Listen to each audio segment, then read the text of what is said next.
Ciao a tutti, benvenuti in questo nuovo video. Vediamo insieme oggi come realizzare lo scaldacollo in stile granny che avete già visto in più varianti nelle slide di inizio video ed anche nella copertina. È un progetto davvero molto semplice, super adatto ai principianti, quindi se vi state approcciando in questo momento al mondo del crochet, questo è senz'altro il progetto che fa per voi. In pochissimo tempo infatti vi troverete sotto mano un capo molto carino, interessante, super utile e perfetto anche come idea regalo, perché no? Andiamo a vedere cosa ci occorre per realizzarlo. Dunque io ho iniziato con un acrilico, questo è un bravissimo 100% acrilico della Tessiland, è una qualità eccellente. Ho scelto la nuance color salvia. 1 metro ci servirà inizialmente per capire un attimo quali misure andremo ad adottare del nostro scaldacollo. Ho deciso di integrare e di rifinire la mia lavorazione con un filato in pelliccia sintetica, sempre di casa Tessiland, questo è il Dion. Ho scelto questa variante beige leggermente melange che adoro, uncinetto numero 3 col quale lavoreremo il tutto, delle forbici, un marcapunti che non sarà indispensabile ma lo inseriamo lo stesso perché non si sa mai, ed un ago da lana. Vi aspetto con il tutorial tra poco. Prima di passare al tutorial, come sempre vi invito a iscrivervi al canale qualora non lo aveste ancora fatto, a mettere un like al video e ad attivare la campanella per non perdervi nessuno dei successivi. Naturalmente vi invito anche a commentare questo video se vi è piaciuto, se avete bisogno di qualche consiglio in più, e vi invito naturalmente di nuovo a iscrivervi su Instagram, vi lascio il link in descrizione e qui sotto. Il primo step da eseguire per provare a realizzare questo progetto è la misurazione della circonferenza della testa, quindi andiamo a misurarci la circonferenza della testa.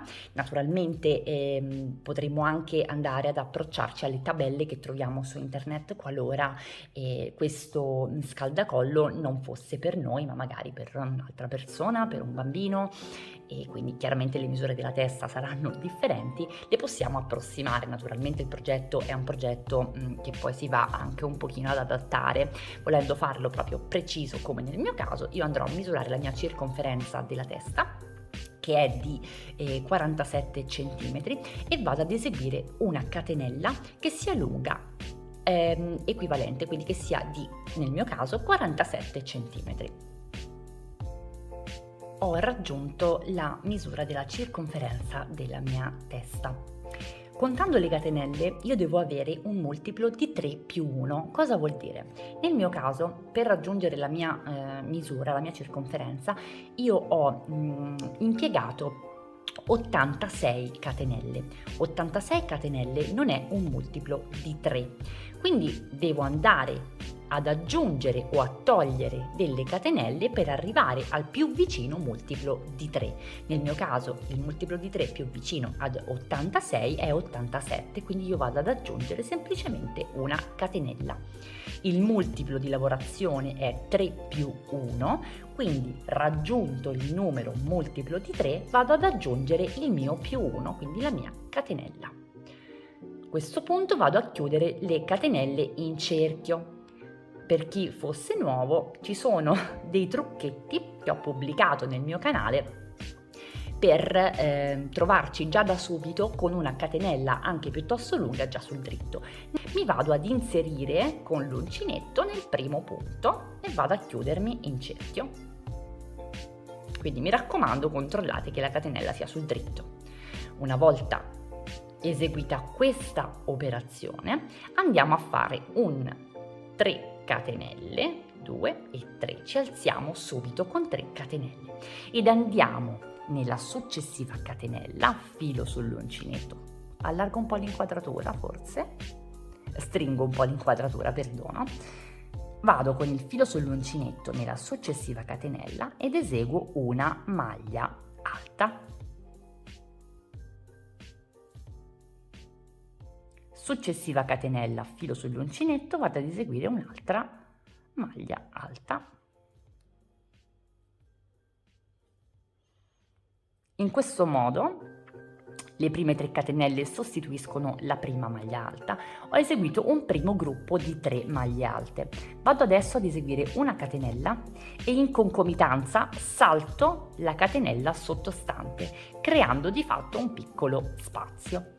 Salto la catenella, filo sull'uncinetto, salto appunto, come dicevo, il punto successivo e vado nell'immediatamente successivo inserendomi con una maglia alta. Una, eseguo la seconda maglia alta nella catenella appresso e ne eseguo una terza nella catenella immediatamente successiva. In questo modo io ho già creato il secondo gruppo di 3 maglie, intervallato dal primo da questo spazio piuttosto evidente. A questo punto vado a eseguire una catenella, filo sull'uncinetto, salto la catenella sottostante di base e mi vado ad inserire in quella successiva con la mia maglia alta. Ecco fatto.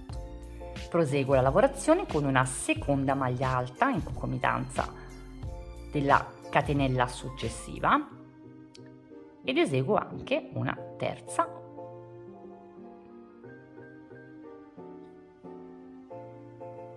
maglia alta. Ora eseguo la catenella di separazione, a questo punto possiamo chiamarla, filo sull'uncinetto, salto la catenella di base sottostante, mi vado ad inserire nella catenella immediatamente successiva, eseguendo 3 maglie alte nelle 3 catenelle che mi trovo davanti. Questa era la seconda, mi vado a inserire anche nella terza. Già iniziamo a creare il nostro piccolo motivo. Proseguiamo questo tipo di lavorazione per tutto il giro. Ci vediamo a fine giro, vi faccio vedere come si chiude e come si inizia il secondo. Sono arrivata alla fine del mio primo giro. Se abbiamo fatto i conti corretti, dovremo trovarci in questa situazione, quindi con un punto prima dell'inizio del giro. Andiamo a fare la nostra catenella, saltiamo appunto questo punto e ci andiamo ad agganciare alla terza catenella di inizio giro con un punto bassissimo. In questo modo.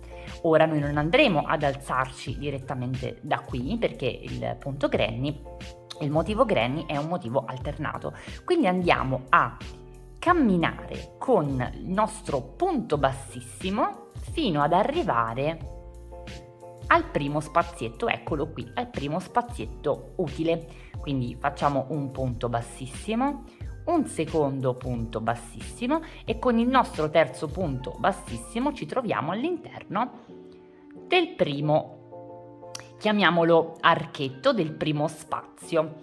Da qui andiamo a fare le nostre 3 catenelle e all'interno sempre dello spazio che abbiamo creato precedentemente andiamo a fare una seconda maglia alta ed una terza, perché le prime 3 catenelle naturalmente vanno a sostituire la prima maglia alta. Vedete, io mi trovo in questa situazione.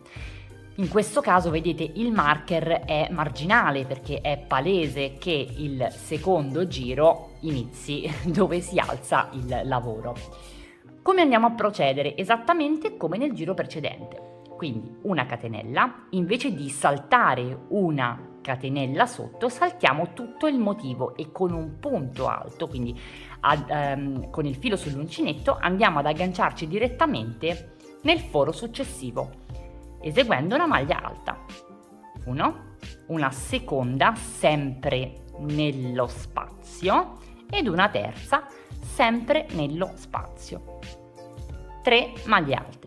Una catenella, saltiamo di nuovo le 3 maglie alte sottostanti, quindi ci andiamo ad agganciare nel foro che abbiamo, nel foro successivo che abbiamo, eseguendo altre 3 maglie alte. Sto facendo vedere diverse volte, anche se il procedimento è ripetitivo perché è sempre quello, proprio per dare una mano alle principianti che magari ancora non si trovano nelle meccaniche dei motivi. Vado ad eseguire una catenella, salto il gruppo di 3 maglie sottostante, filo sull'uncinetto, mi inserisco nello spazio creato dalla catenella dopo le 3 maglie e vado a eseguire le mie 3 maglie alte, tutte e 3 nel foro, non possiamo sbagliarci. In questo modo andiamo a creare questa alternanza tra sopra e sotto per tutto il giro, quindi andiamo a proseguire esattamente come ho spiegato finora fino alla fine del giro. Eccoci al termine del secondo giro.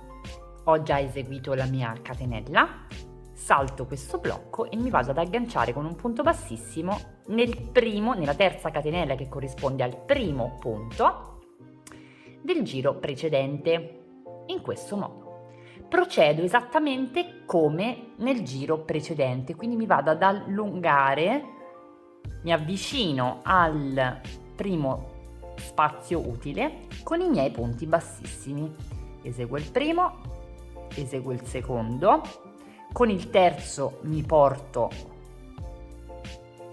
al centro del mio spazio e da qui ricomincio con il terzo giro, 3 catenelle e 2 maglie alte,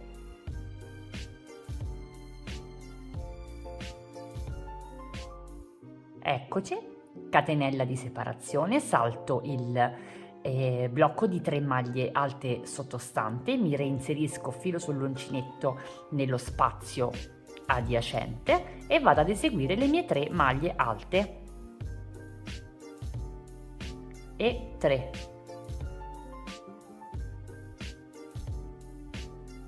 catenella di separazione, salto il blocco di maglie sottostante, filo sull'uncinetto, mi inserisco nello spazio adiacente ed eseguo le mie 3 maglie alte. La lavorazione è questa per tutti i giri successivi, è molto lineare, molto semplice e va sviluppata in base poi all'altezza che voi desiderate ottenere e raggiungere appunto del vostro scaldacollo.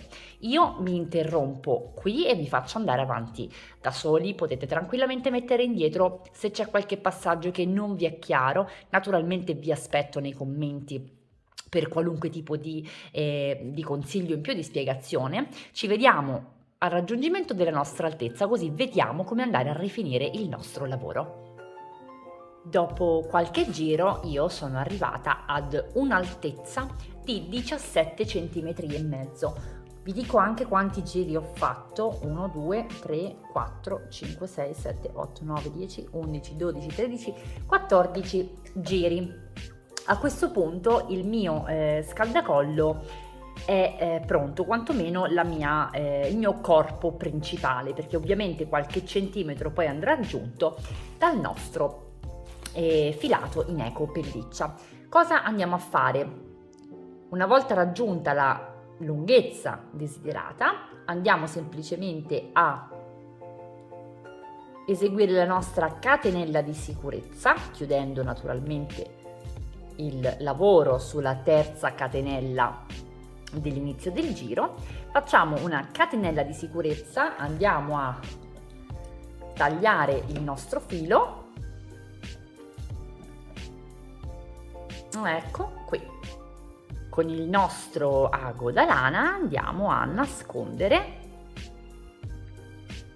il filo in eccesso, non tagliatene troppo ma neanche troppo poco. Ecco fatto. Intanto volevo dirvi che ho utilizzato 36 grammi di filato, quindi davvero è un progetto che si può fare quasi con i ritagli dei vostri gomitoli. Ho nascosto il filo, ho tagliato l'eccedenza, ora mi vado a prendere il mio Dion, il mio filato in pelliccia sintetica della Tessiland, e vado a creare il mio cappietto iniziale. Parto da uno qualunque dei punti di una delle due estremità, perché la bordatura, come avete già visto, andrà eseguita sia nella parte superiore che nella parte inferiore. Quindi mi vado ad agganciare in uno spazietto inserisco l'uncinetto nel cappiettino, stringo leggermente e vado a passarlo chiudendomi, fissandolo appunto con una catenella. Questo filato è un filato più prepotente, vedete che ha una consistenza ben più spessa, di conseguenza non andremo a lavorare punto su punto, ma ci limiteremo a lavorare negli spazietti, intervallando ogni punto che andremo ad effettuare nello spazio ad una catenella che ci consente proprio di andare a saltare il gruppo di maglie alte sottostante senza tirare troppo la lavorazione. Io mi sono agganciata e con una catenella vado a ripassare per creare il mio punto basso e catenella. Arrivo perfettamente al secondo spaziettino che ho disponibile. Vi agevolo l'inquadratura. Ecco fatto. Arrivo nello spaziettino, mi inserisco per eseguire il mio punto basso. Una catenella, spazietto successivo, punto basso, catenella, spazietto successivo, punto basso, catenella. E andiamo avanti con questa sequenza fino a completare tutto il giro. Eccoci qui, io ho raggiunto con l'ultima catenella l'inizio del mio giro. Vado a unirmi nella catenella che ho realizzato con un punto bassissimo. Qui vado a fare una catenella per elevarmi e vado ad inserirmi nello spazio della catenella che ho usato per separare i due punti bassi del giro precedente. È abbastanza semplice da individuare in quanto saranno davvero proprio, vedete, basta con il tatto si arriva a capire immediatamente come dove va poi inserito l'uncinetto. Quindi faccio la mia catenella, inserisco l'uncinetto, creo il mio punto basso e replico catenella, vado nello spazio successivo, punto basso, catenella, punto basso, catenella, punto basso nello spazio successivo, catenella, punto basso, catenella e mi vado a chiudere con il mio punto bassissimo. Detto questo, vado a farmi la catenella di sicurezza, a tagliare il filo. Ecco fatto. Prima di andare a tirare, distribuiamo un pochino il filo lungo la lavorazione proprio per accertarci che non si stringa troppo e poi andiamo a chiudere. Ovviamente andiamo anche a nascondere il nostro filo in eccesso e ripetiamo la stessa operazione dall'altro lato, inserendo l'uncinetto sempre in uno dei fori che abbiamo tra un gruppo di 3 maglie alte e l'altro. Vi lascio proseguire perché il procedimento è lo stesso. Ci vediamo al lavoro ultimato. Ed ecco come si presenta il nostro scaldacollo una volta terminato. Guardate che meraviglia, come rende bene questo punto. E nella sua semplicità rimane comunque un qualcosa di insolito. Chi ha mai visto uno scaldacollo fatto in questa maniera? Io spero che vi piaccia e che vi sia piaciuto questo tutorial. Vi faccio vedere la variante che avevo preparato in Bordeaux, sempre con il Bravissimo realizzata. Vedete, basta cambiare il colore per avere davvero un altro progetto di fatto. Se volete potete anche creare alla stessa maniera uno scaldacollo doppio, quindi uno scaldacollo ad anello, un infinity scarf, esattamente nella stessa maniera. Basterà semplicemente andare ad allungare il numero di catenelle iniziale a seconda del vostro gusto. Io consiglio sempre in lunghezza una catenella di almeno 140 cm, poi chiusa in cerchio in modo che venga un anello bello ampio che si possa poi doppiare. Naturalmente ricordatevi nel caso il multiplo di 3+1 che va sempre rispettato per evitare di trovarci con delle asimmetrie antiestetiche. Io spero che questo progetto vi sia piaciuto, spero che proverete a replicarlo. Se così fosse, taggatemi anche nelle storie su Instagram, sono sempre contentissima di vedere i vostri lavori e altrettanto sarò contenta di ripubblicarli. Vi invito di nuovo a iscrivervi al canale qualora non lo aveste ancora fatto, ad attivare la campanella, mettere un like al video. Se vi va, commentate, vi rinnovo l'invito ad iscrivervi su Instagram e noi ci vediamo al prossimo tutorial.